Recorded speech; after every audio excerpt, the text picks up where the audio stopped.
and we're really happy to have a great team.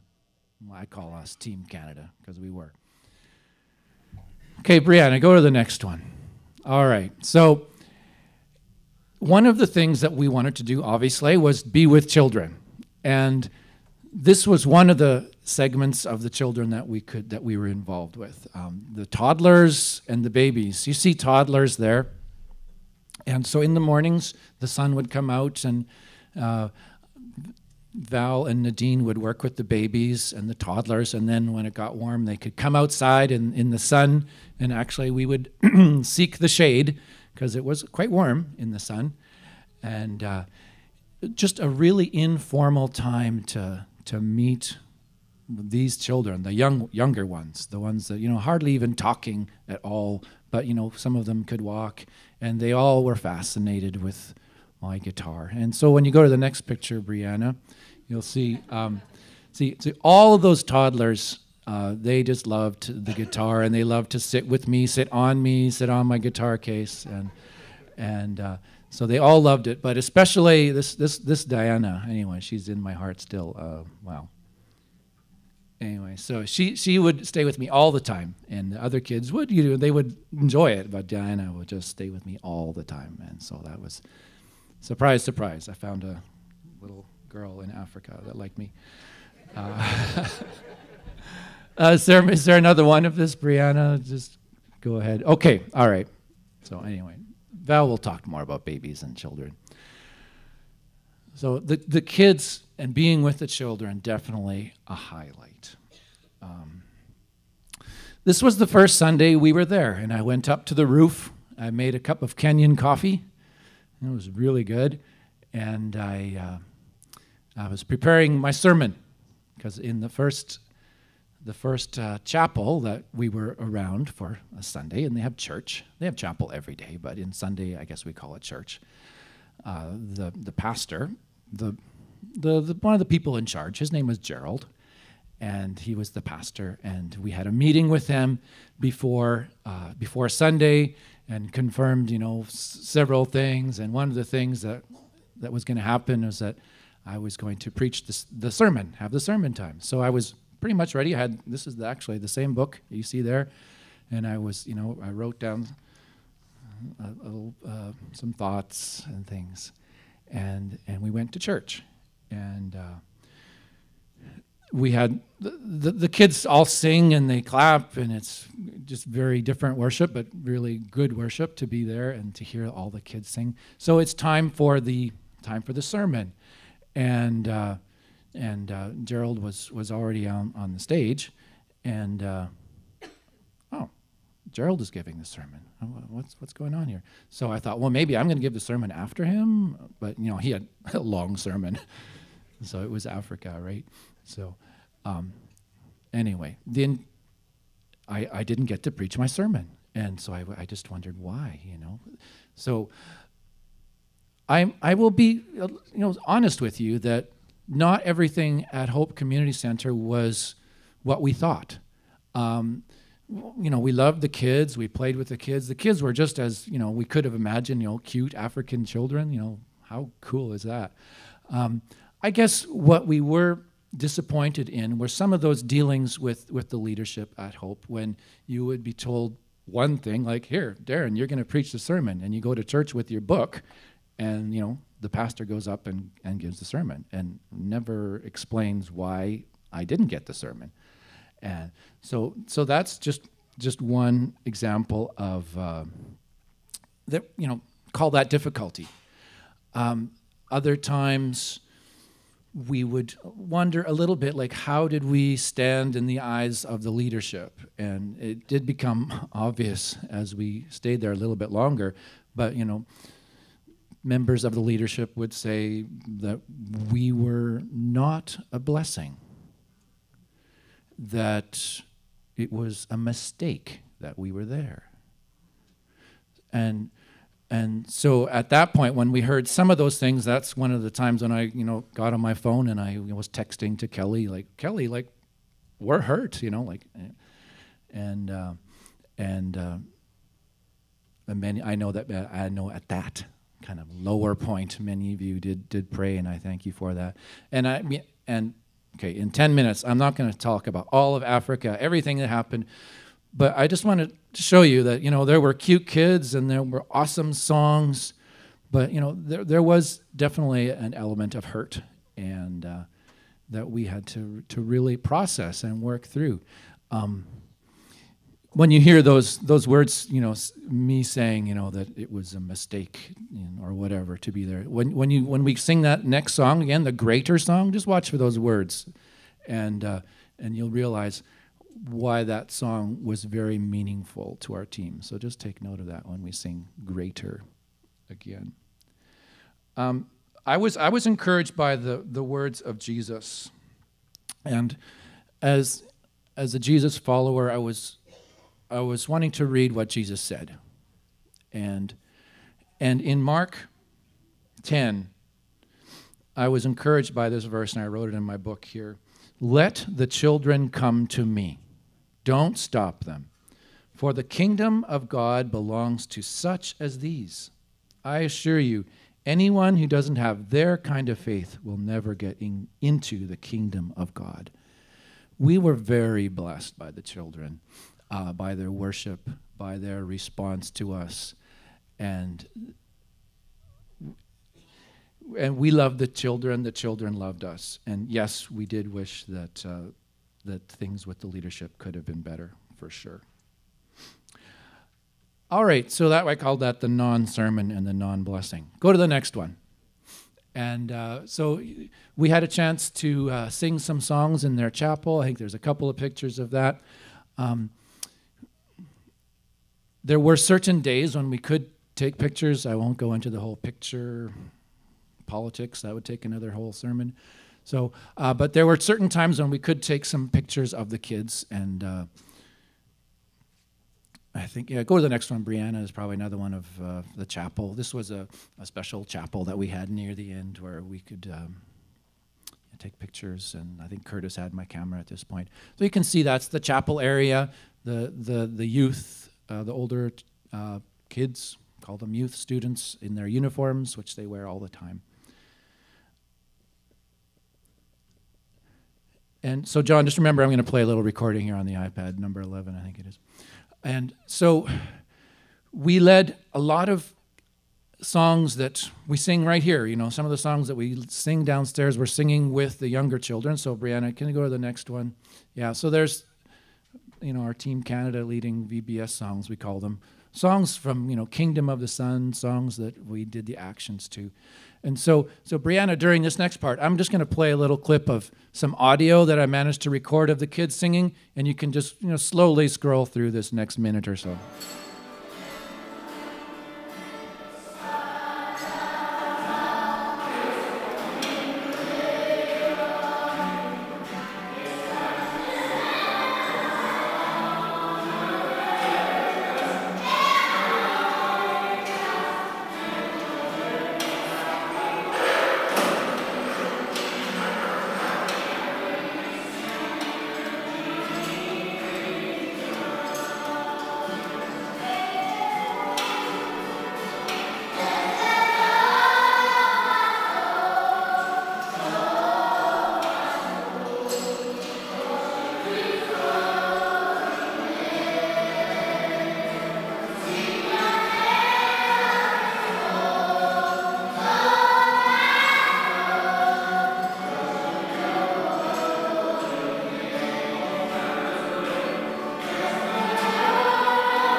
So the children really blessed the Lord, and they blessed us with their singing. Typically, we would sing that one just before supper while we're waiting for the food. And they were so thankful. and they were giving thanks for the blessings from the Lord. That's just a little taste of some of the singing, and they did others. So I'll call Val up next. This mic is a little bit tall for you, so I don't know. You want it? You can use whichever one you want. But Val will, take the next little portion of what we experienced.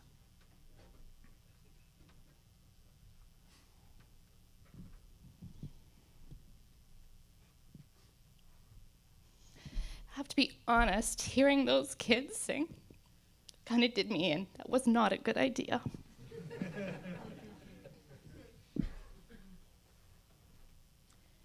At Hope Community Center, I was given a very clear image of what it means to be chosen. Ephesians 1, verse 4-6 says, even before he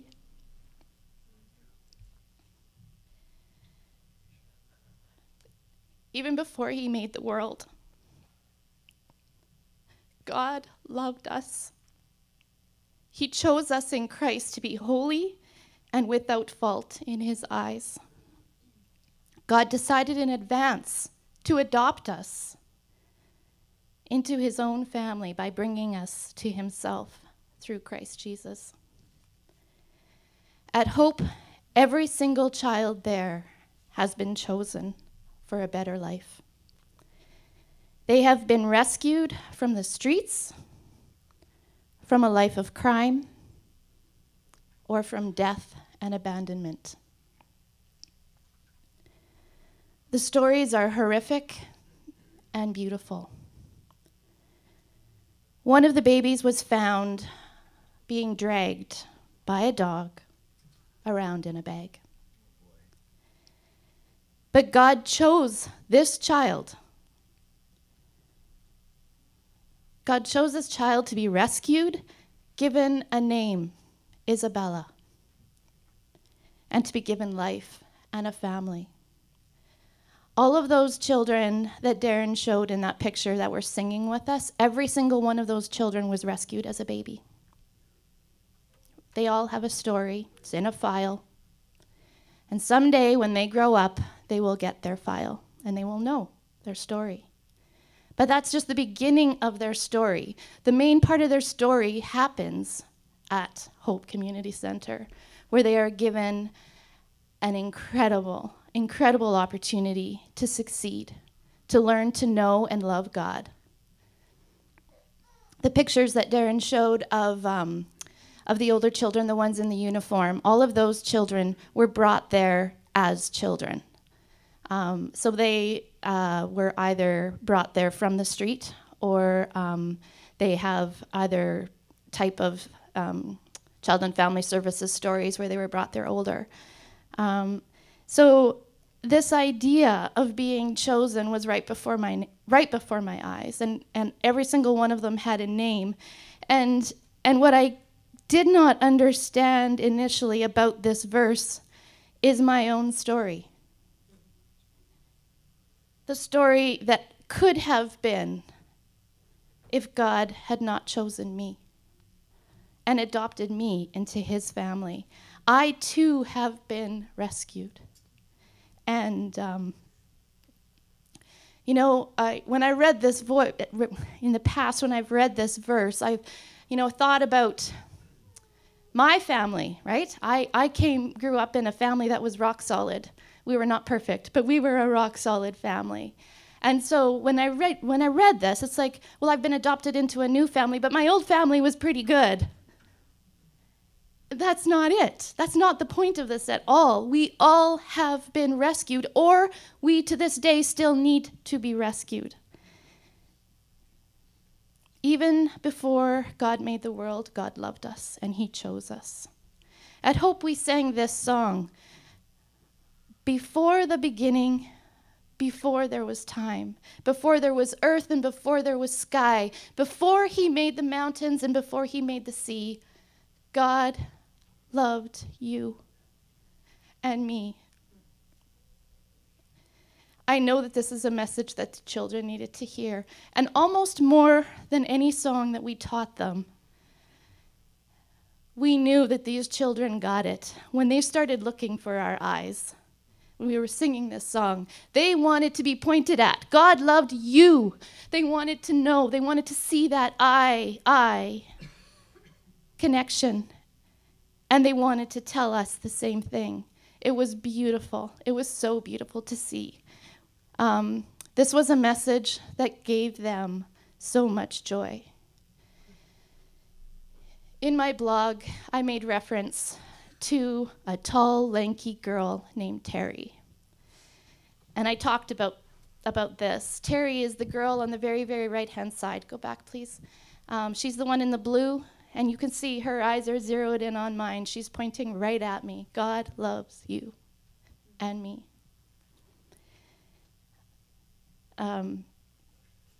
So this was one way, powerful, powerful way that we ministered to our kids. In the mornings, 6 o'clock in the morning, the kids wake up. They were right below us. All of these kids slept just in rooms below us.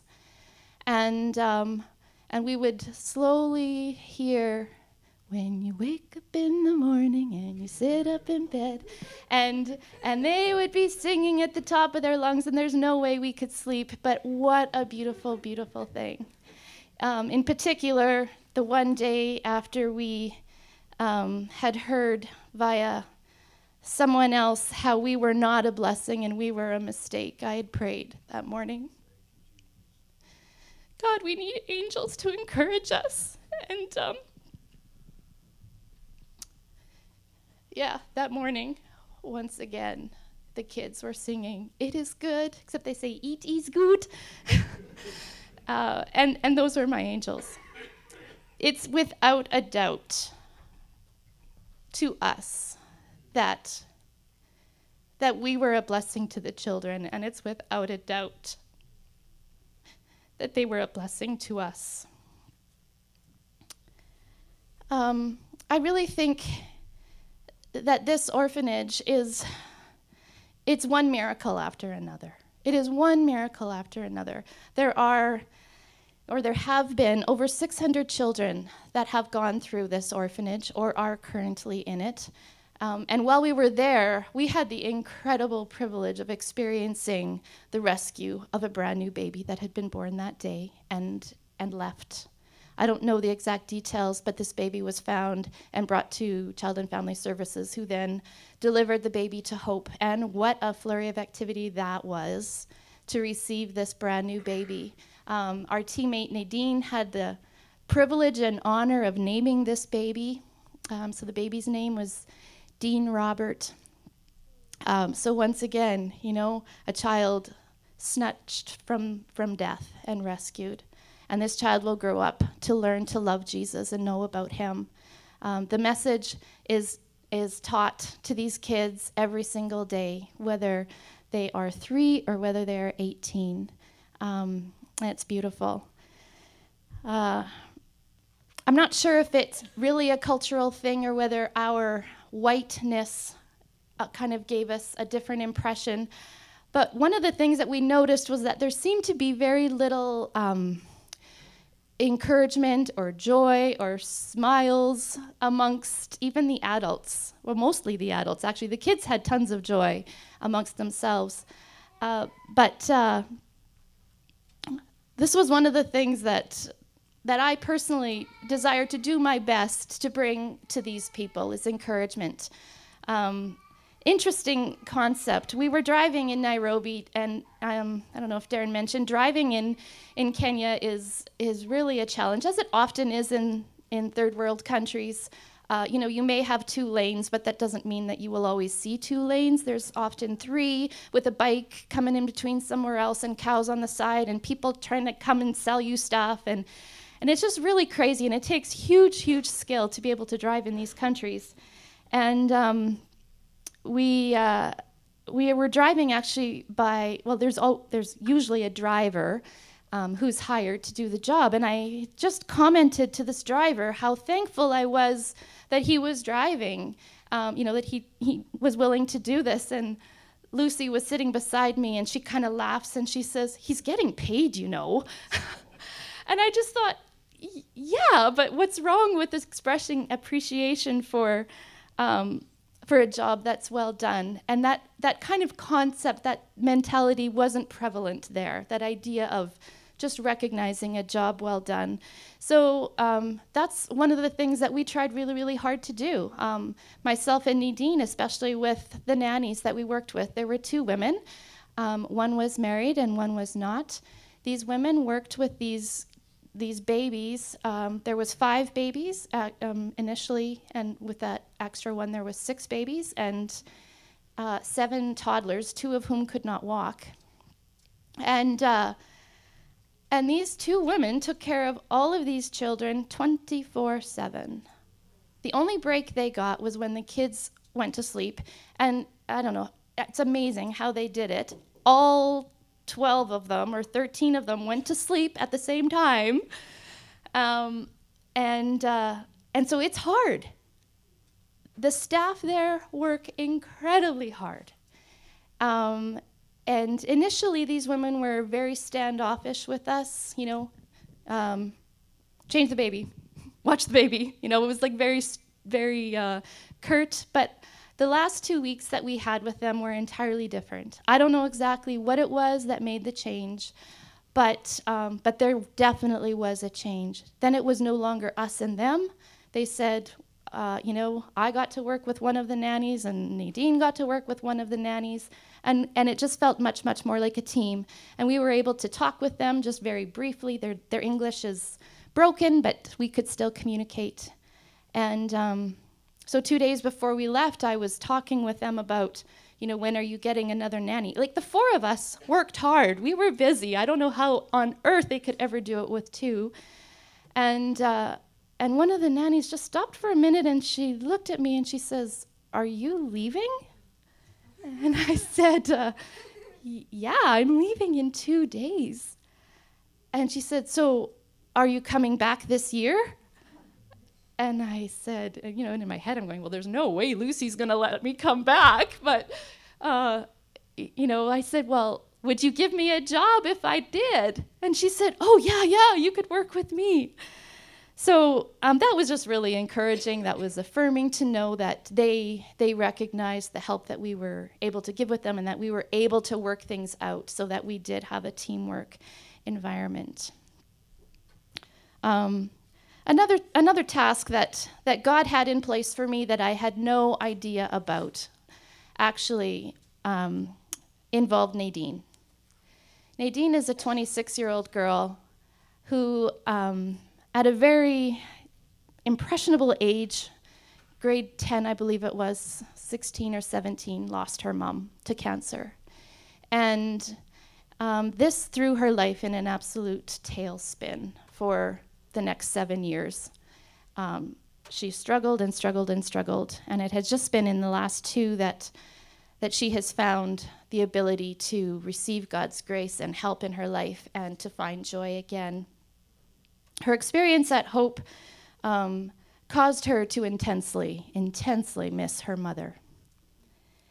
There was, often nights that we would talk and she told me her story, and so I did lots and lots of listening and trying to help her process some of these past events in her life and to encourage her. And one night, even after we'd had our singing and our prayer time together as a team, she called me into her room and she says, "Val, can you just pray for me?" And so I held her and I prayed as long as I could pray. And then I thought, I don't know what else to say. So I went through the scripture verses that I have been memorizing and just prayed those prayers and those promises over her. So this was definitely something that she needed. She needed our presence there. She needed our encouragement and our support. And she said to me, "Val, you have been most like a mom to me that I've ever experienced since my mom passed away." And so this was a really, really beautiful thing. It was a beautiful thing to be able to establish that relationship with her and to help her get through this time there, both the joys and the difficulties. As we left, one boy put it very, very clearly to me. His name is James.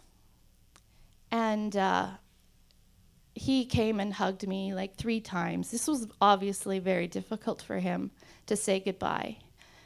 And the last time he came to me, he grabbed my hands. It's a little 8-year-old boy. And he said, "I love you so much." Who has this boy ever told that to before? Who's told him that before? I don't know.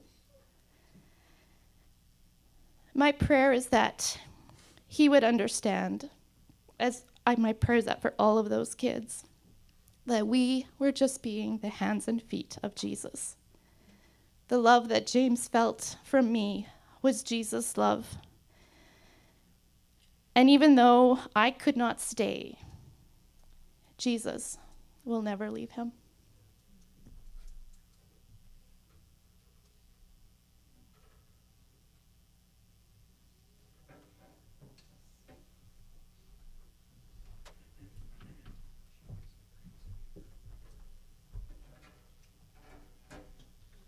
Good morning, everyone.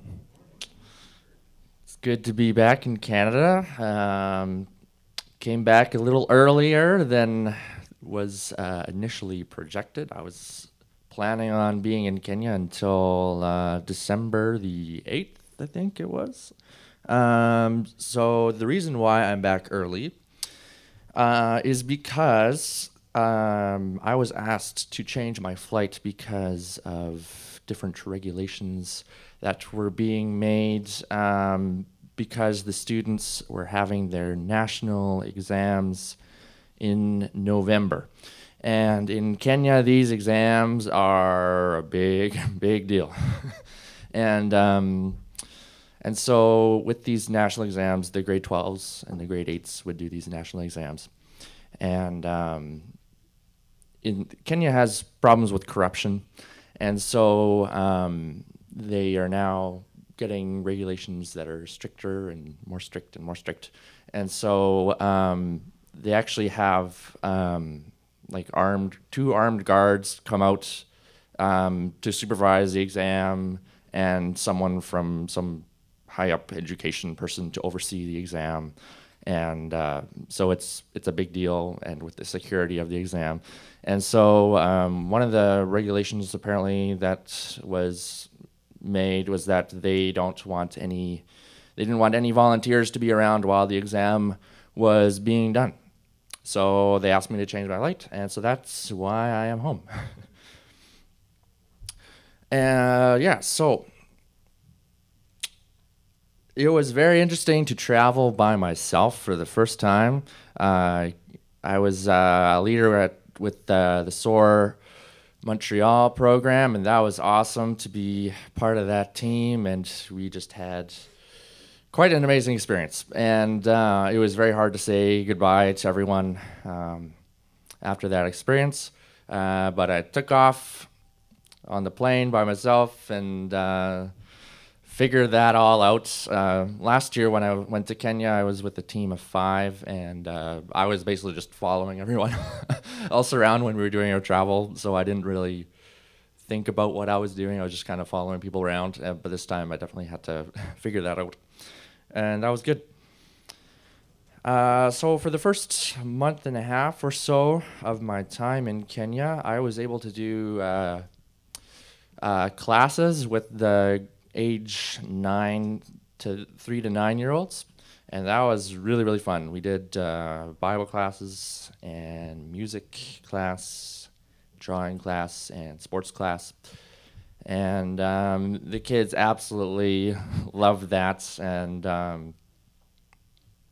one of the highlights for me was playing hockey with the kids. I brought mini sticks and mini nets and balls and played, and I taught them hockey.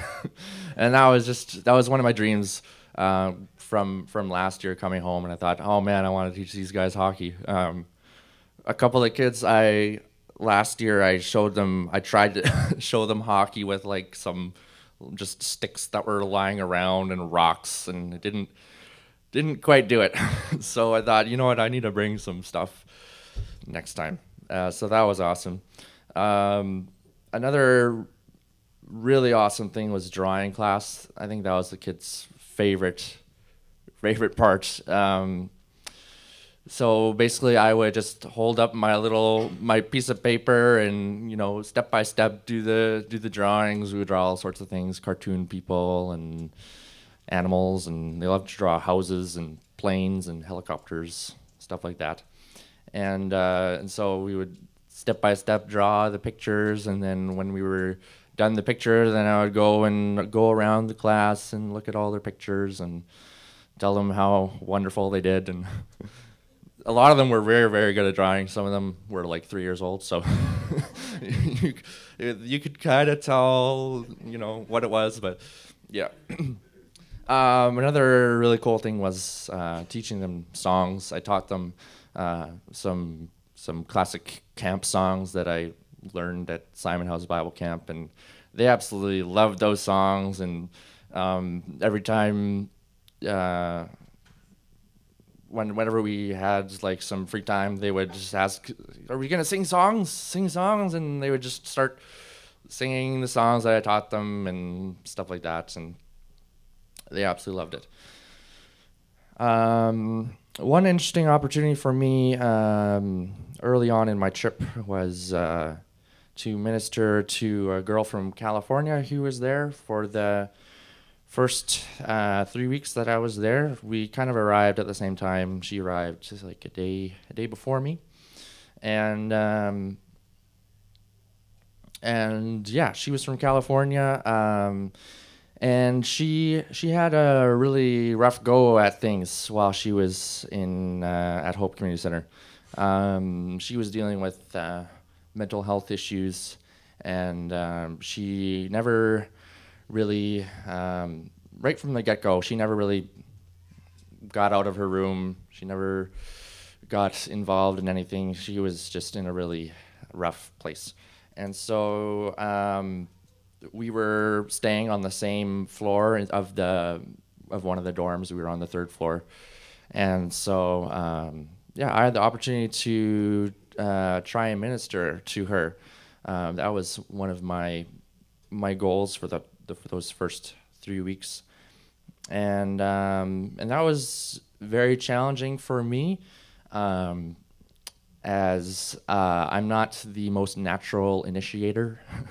And in these circumstances, if I didn't initiate anything with her, then, you know, I wouldn't see her at all because she would be stuck in a room. And so throughout the day, I would, you know, knock on her door and ask if I could come in and talk or whatever, or if she needed anything, a cup of tea or a bowl of soup or whatever. And yeah, so she was going through rough times, and basically throughout the first week, she already had decided that she really wanted to be home. And so she would always be in conversation with her mom that, you know, she wanted to go home, take me home, send me home, get me a flight home. And her mom was not of the same opinion. And so she was kind of stuck. And she was not happy about that. Yeah, and so I was... Yeah, it came to the point where I was worried that she was going to be harming herself. And so, yeah, there was some nights where I would just sit outside of her door and just pray. And yeah, it was kind of like one of those shocking real life kind of things where you see the pain of people. And closer to the end of the experience, closer to the end of the 3rd week, she eventually got a flight home, and by that time she started to do a little better, and it got to the point where she really actually didn't want to go home, and but she had to, because she had some health issues and she had to go home for a surgery.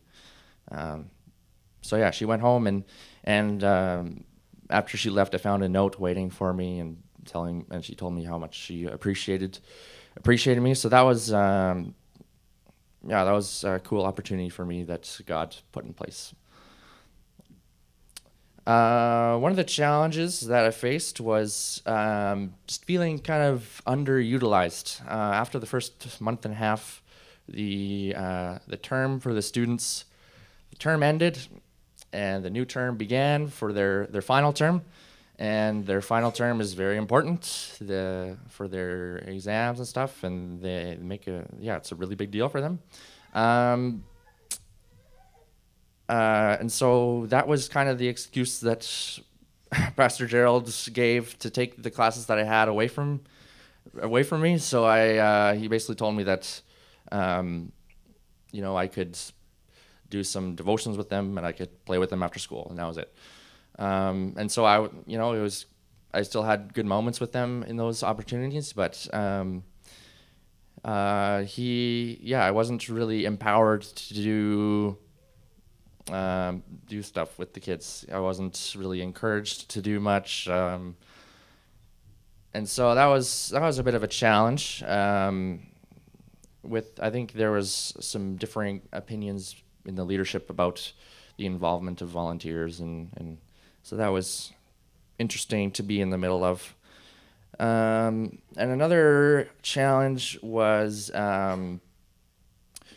I felt a strong desire to be an influence in the older students' in their lives, and so I was never really given any specific time to spend with them, unfortunately, because they are busy, and there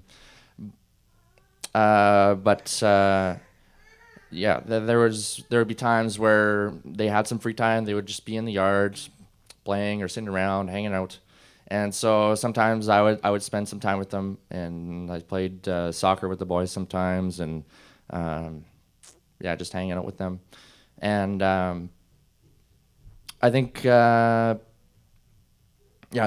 was differing opinions about that with the leadership, and for whatever reason, some parties would not be happy with me spending time with the students for whatever reason when they're doing nothing, when they're doing free time. And the common comments to me was, stop interfering with the students. Stop interfering. That concept just did not compute in my mind. Interfering with what? Interfering with loving them? Like I often would think in my mind, okay, in my mind, stop. I would just replace the word interfere with love. So they would tell me, stop loving these kids. That's what I thought. Because I didn't see myself as interfering with their school. There was never a time where I would party through the school and while they're doing classes or anything like that. So that was a bit of a challenge. There were some of the encouragements that I had. I got the opportunity to speak in front of the students at some of their devotions. Speaking for the older students in their devotions, and I would walk up in front of the stage, and they do they clap for the preacher. So I walk up and they clap for the preacher, and I get up in front of them. I say hello, and then the whole place, you can just see them smiling, and they're happy to see me and to hear me, and they just were very responsive. And another story kind of similar, connecting to that, was there was one time I was hanging out with some of the high schoolers, and one of the girls made the comment that she wished that I would spend more time with them. And I told her, I wish I could spend more time with you too. And so that was just really heartbreaking for me, to know that these students wanted to be around me. They wanted an adult influence in their lives to love them, but I couldn't give that to them because I just was not given that opportunity. And so, these students, they have very, very limited amounts of adult influence in their lives. They have their teachers who are supposed to basically be their adult influence. They, when they're, but what happens in the classroom, I don't know. Like, sure, I'm guessing it's like regular teacher-student interaction. But outside in the yard, oftentimes the teachers are given the role of supervising, and I never really saw these teachers really. I didn't really see much interaction going on, and so. I don't know how much really influence they have in their lives other than, peer influence. And so that was really, really tough for me to see. But at the same time, it was encouraging for me to hear and see from students that they appreciated me in the limited amount of time that I had with them. One of the cool challenges that I had was living simply. Life at Hope Community Center certainly was not luxurious. With the living conditions, I showed up in to my room, and my room consisted of a bed and kind of like a cabinet, and that's it. You don't get furniture, you don't get stuff like that. And it's kind of an interesting building. It's not the most clean, or just the way that it's not like a Canadian constructed building for sure. There's on the floor, there's the concrete on the edges is kind of rough and stuff like that. So and then with the food, that was interesting for me. I knew from last year coming into it what to expect, and I ate the food and it was good. Well, good. It sustained me, which was good. Not much flavor going on, and so basically, basically the food would be rice, potatoes, cabbage, kale, beans, carrots, different dishes with those kind of things. And so often I would eat my food, and often the best part of my meal would be my cup of tea. And that was awesome. So I would usually have 2 cups of tea like almost every meal, because that was the best part of the meal. Let's see. And for a long stretch there in the middle, when Sophie, the girl from California, left, from then it was about a month or a month and a half where it was just me as the only volunteer there. And that was an interesting experience. It was, I would have evenings all by myself. Nothing really goes down during the evenings. The sun goes down early. 7 o'clock, it's pitch dark, and nothing goes on. So I was up on the 3rd floor of the dorm by myself, sitting in my in my room, and so didn't have the same entertainment options as at home. So often I would be, reading books or reading my Bible or listening to podcasts or stuff like that all by myself. And so that was an interesting experience, especially for someone recovering from depression. You wouldn't naturally say, "Oh, that looks like a great opportunity for you." It was challenging, and I knew coming into the experience, one of my worries was feeling lonely, and wow, I thank God that was not nearly as much of a challenge as I thought it would be. I don't know why. Maybe because of God. But yeah, I didn't, there would be days and there would be nights where sometimes I would, feel, man, I wish I was home. But yeah, that was not nearly the struggle that I had made it up to be in my mind before coming into the experience.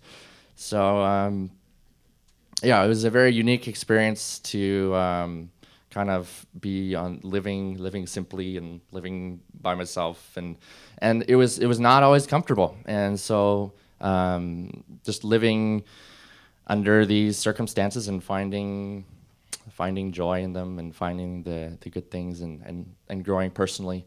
I definitely had a lot of time to myself, and so there was a lot of time where I could process things, and I could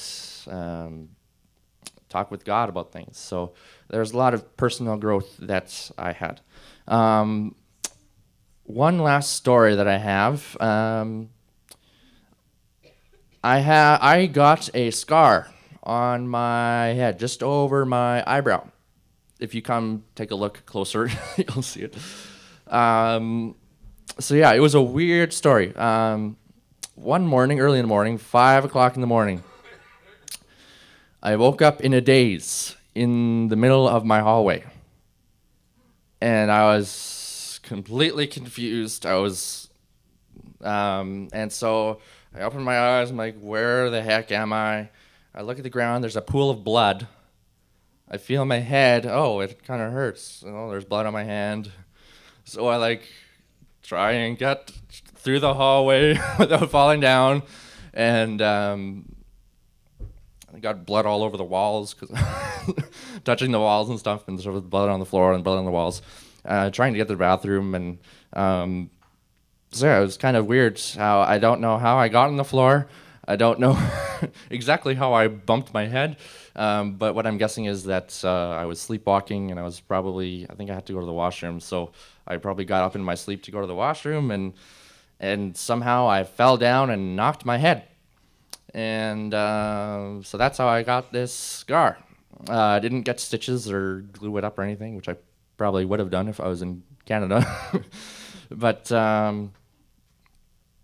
yeah, so that was kind of just a weird story, and it kind of happened right in the middle of a tougher time with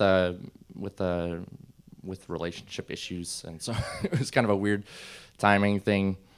And so yeah, there was definitely discouragements and encouragements on my experience in Kenya. It definitely was not what I was expecting, but I know that God was expecting this, and God can redeem the difficult things that happened. He can redeem the pain that I experienced. He can redeem the broken relationships.